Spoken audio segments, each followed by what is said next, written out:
Alright, we got a deck profile here with Jake Ruger. Jake, what are you playing? I'm playing Constellars. Cool. Let's take a look at your deck.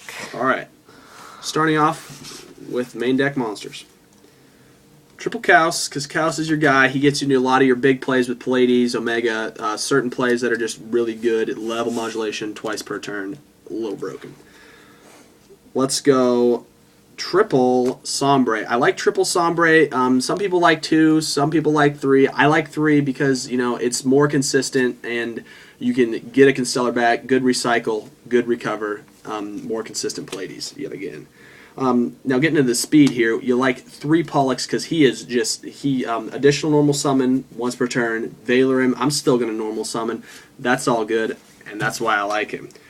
Speaking of which, more speed, double Algiedi. People like to run 3 Algiedi. I like 2 because if he gets Valored, he's a 1600 beater, and that's not that good for you. You want to be getting into your exceeds as much as possible. Double Sheratan. Sheratan's good, not great. He's a good search, bad card overall because if he's additionally normal summoned, he's probably not going to be a great exceeds target. I mean, the search is good. He's pretty weak at 700 attack, but the search is good enough to play him at 2. I like Siat at 2. Not a lot of people know or play Siat because Siat is, he's kind of conditional. He's not fast. He's like a Cyber Dragon. You special summon him if you control no monsters and your opponent controls monsters. You can pull off really good plays with him and Constellar Kaus. Say you go second and your opponent summons a monster and has a monster out there. You can special Siat, normal Kaus, bump Kaus's level up 1, and then have Siat match Kaus's level. So go 2 5s into your Pleiades. Or an even crazier move is you can bump his level up 2, making him level 6, matching Siat. Then you got a Ptolemy M7 out there, which is very good. I play one more Constellar monster in the deck, and that's Constellar Leonis. He is a level 3, but once per turn, additional normal summon. That adds just a little more spice speed to the deck, which is good, because this deck relies on speed to win.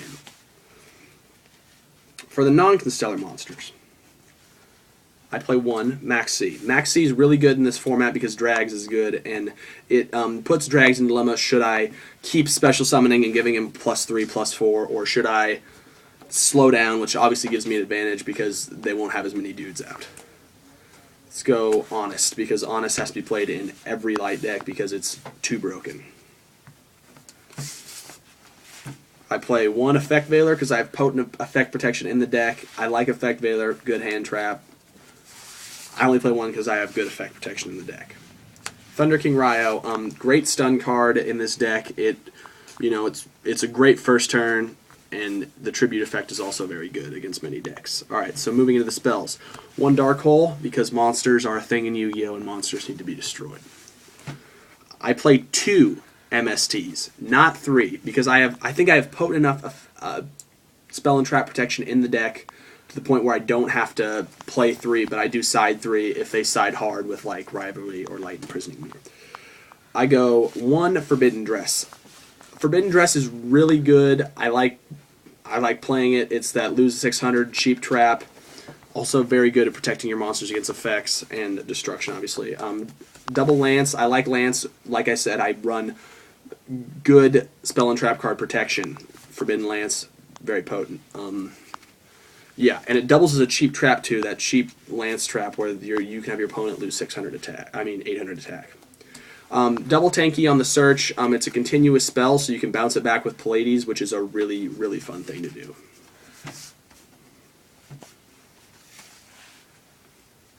One Rhoda.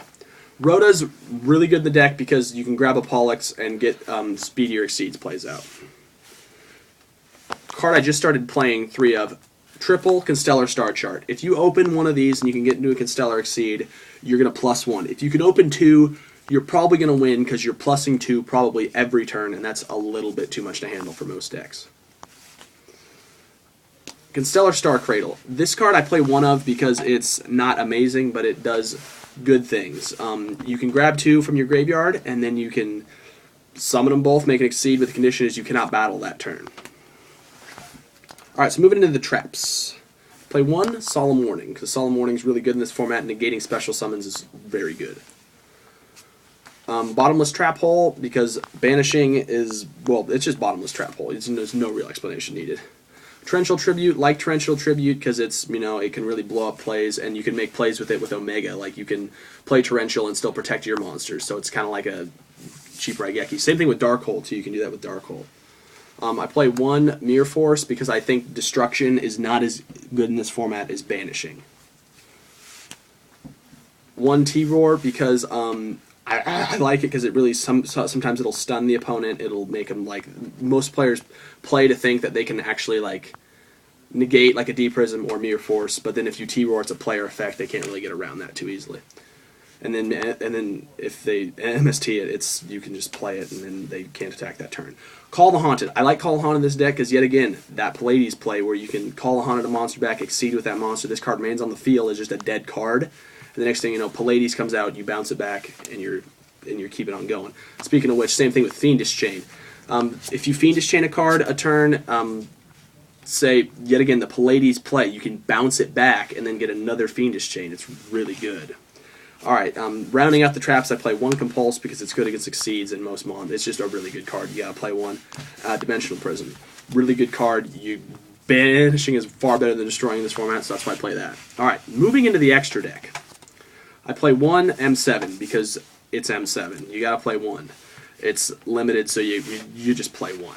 Okay, I play triple Constellar Pleiades because Constellar Pleiades is the beast card of the deck. It's extremely potent. You can make so many. It's one of the most versatile XYZs, one of the most broken XYZs in the game. I play double Omega because Omega is extremely good. You go into him and your Constellars are unaffected by spells and traps.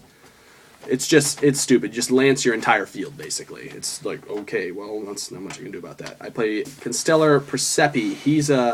He's more or less for the Star Cradle most of the times. You can just plus, and he's a good, potential 34 beater. And the last Constellar monster I play is Constellar Hyades, because I do have 3s I can make, and you can play Hyades, maybe activate his effect to switch all the monsters in phase of transmission, and then just throw a Ptolemy on top, and then get rolling. I play 1 Tiras. He's just a good rank 5 you should play because you can make rank 5s. Shark Fortress. Shark Fortress, not amazing, but you can get some pretty dirty plays with him if you get him and a Pleiades out, which you probably should, and you should be going 2 Pleiades, but you can have him attack twice. He's OTK possibility. Okay, so now for the generic 4s. I play 1 Gagaga Cowboy. He's a great finisher. You'd be surprised how much you can just finish people off with Cowboy, especially if you have a speed deck like this and you can make quick 4s, which is obvious that you can. Utopia, he's a light, he's generic, but I like to play him. I rarely make him, but I just play him in the extra deck. Masquerade. Masquerade can actually mess up a lot of decks. Like a deck that this problem has, a problem that this deck has is with Bujins. Bujins can really hurt this deck. There's not a lot they can do about it because it's all hand effect. It's rough, but Masquerade once per turn during the battle phase, so you can stop their Crane, you can stop an Honest, and it burns them for 800. And he's just a once per turn you can mill, which is really good. Okay.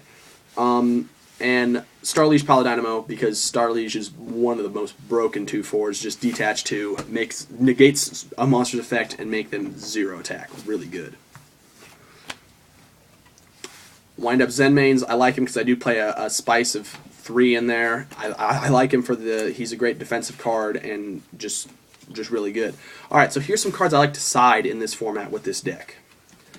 I like to side Imperial Iron Wall, obviously, shuts down dragons, really good. Mind Crush stops a lot of hand traps, with this deck has huge problems with. It doesn't have a lot of protecting against hand traps. Goes and Match. 1 attribute, you only play lights, so it's really good. You only have lights on the field ever. I do play Maxx C, but it's never on the field. A great card that everyone should side, but a lot of people hate, is Prohibition. Prohibition should be in every side deck because it just needs to be, because it's declare 1 card name and just basically exile it from the game. It's just too good. I play a Dimensional Fissure and a Macrocosmos. They're both at 1, but against certain decks it just shuts them down, so you gotta play 1 and then hopefully you draw it if you play those decks. I play Decree because certain decks can be shut down by Decree. It's just a really good card to have in your side deck. Cloak and Dagger. Cloak and Dagger is a really good card. You can declare 1 monster name, and then they cannot, whenever that monster is like summoned, it's removed from play. It's good. You can call like a Dracossack, you can call Big Eye, and not have to deal with those guys. And then that's it for my Constellar deck profile for the September 2013 format.